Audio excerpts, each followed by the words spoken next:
Anksčiau visos ES šalys turėjo savo pinigus. Šiandien 19 sąjungos šalių naudoja tuos pačius pinigus – eurus. 338 milijonai europiečių yra stipresni kartu su euru.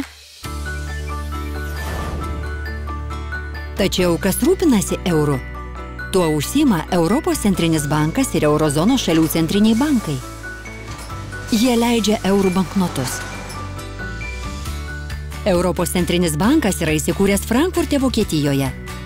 Kiekviena šalis turi savo nacionalinį centrinį banką, kuris paprastai yra šalies sostinėje.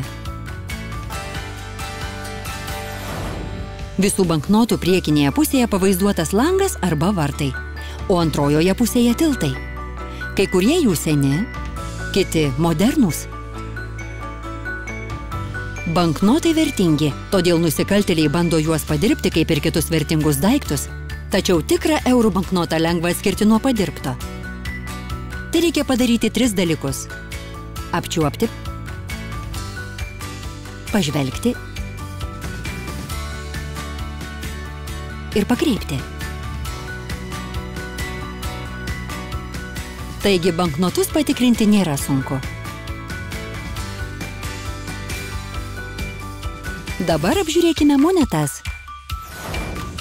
Jos turi europinę pusę, kurioje pavaizduotas Europos žemėlapis, ir nacionalinę pusę, kurioje matyti įžymų žmonės, pastatai ar simboliai. Dabar, kai visą tai žinai, pažais žaidimą Bėk euro keliu. Kuo daugiau žinosi apie eurą, tuo daugiau taškų surinksi. Žais žaidimą internete. Eurai – mūsų pinigai.